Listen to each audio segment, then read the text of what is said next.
Hi, I'm Brian Fey. I am the founder of the Bosque Village, Eco Village in Mexico. We started in 2004 formally on a beautiful piece of land that's forested, has oak trees, pine trees, and madrone trees, lots of mushrooms, and it's all a recovering forest. And slowly over the last 3 years we've begun to invite other people to come down and join us and to collaborate. Whether it's from an artistic vision, a spiritual vision, an ecological vision, we're kind of mixing it up here. So come and visit if you want. There, that's an ad for you. Yay! Oh, it's great. Thank you. That's perfect. The Bosque Village is a forming eco-village. We have a retreat center, and we're working on building our economic viability while doing a lot of artistic activities, hosting visitors from all over the world. We get a lot of cultural mixing here. A lot of people are able to come here and get outside of the usual culture they were raised with and try and think about how they can live more sustainably, how they can live in a culture that is prepared for the future world that we're going to have to deal with. That's great. And like, how many visitors a year do you get? It varies. It goes up each year. I think we've had in the last 3 years around 2,000 visitors. The largest group we've ever had here is 63 people. So we're really relatively small, and it's primarily transient, of course. We just had a group leave and they were here for 6 months, and that was pretty cool for us because people were here long enough to really have transformative experiences on their own agenda and to learn how the place works and actually be helpful. Well, for me personally, I'd like to have a place I would want to live. I don't really want to live in the world as it is. It seems nasty and evil and dishonest and doomed. And so I would like to find a place where I can be outside of that dominant structure. As far as the goals of the place, I would like to be able to share it with other people who also have an interest in exploring new ways of being. There is no one overarching philosophy for the place. We want to actually support people's individuality.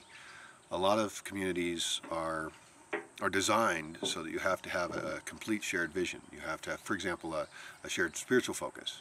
It's very common, and in fact communities that have a shared spiritual focus have a higher success rate than others because they are following a similar direction. We actually want to create a community here, which has so far been fairly temporary and ephemeral, but we want to create a more permanent community where people are allowed to be individuals, where they can, as long as they follow a base set of ethics, be as weird as they want to be and explore their own path. And that way, as we gather these people, even if the individual members' values and goals change, let's say they have children, for example, or their interests just change in whatever way, then they don't have to lose their community. They're still accepted within it. That's a kind of a groupthink exercise to figure out what are those base ethics, what is the culture that we can assemble that will really serve us as a diverse group of people. At this point in human society, for the first time really, we have an opportunity to look all around the world and learn about all the options for how we can live, how we can dress, how we can relate as sexually, how we can eat. You know, eating is obviously critical to creating the world. It's probably the most powerful thing we do every day. And every other detail of human society, we can, instead of being the victims of the culture we were handed, we can go ahead and design cultures for maximum human fulfillment and also for sustainability, since the industrial society that is common probably is not going to be able to be continued.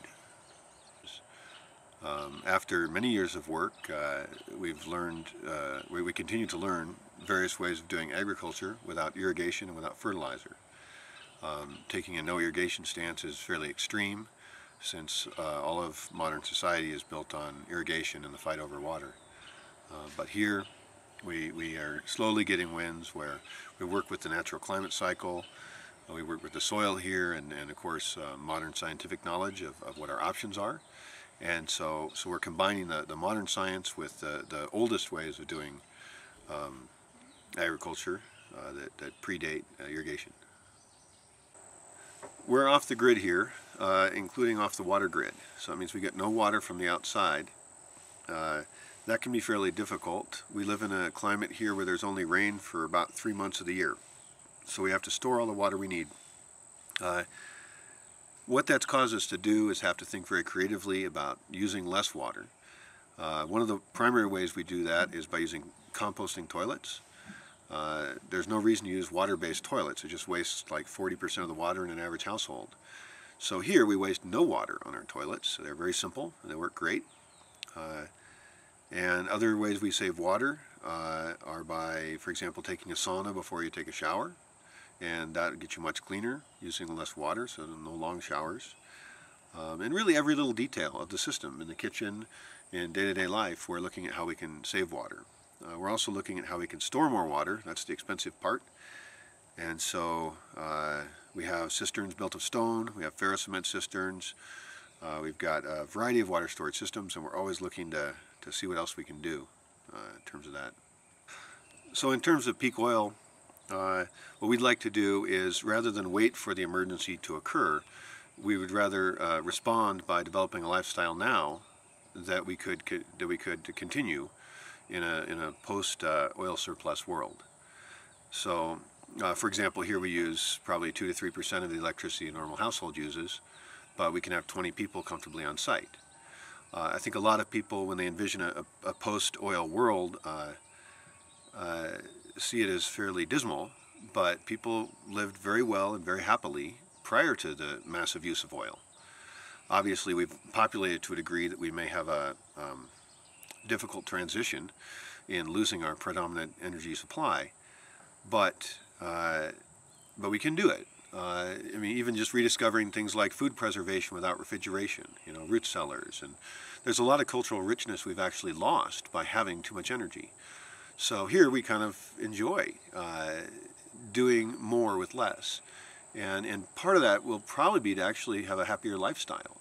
A lot of people in the oil-rich, energy-consuming world actually aren't that happy. And so as far as this experiment, for many people come, it's the first time that they've used toilets that didn't waste water. It's the first time that they sleep in a building that doesn't have electricity. It's the first time that they don't think they have to shower every day, and it's an option to grow your own food here and really go ahead and get ahead of the curve, because if we're going to crash, then let's start preparing for that now.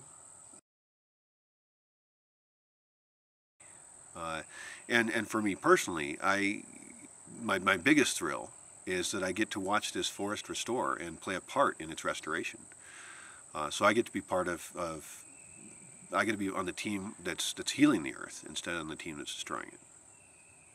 When I first arrived, it was fairly difficult. I was alone, and so I spent the first 3 years here alone as a hermit, which was a pretty major change. I went from being a hyper-social urban guy in Seattle to living in the middle of the woods in Mexico, not speaking the language and having no friends and no electricity and no anything.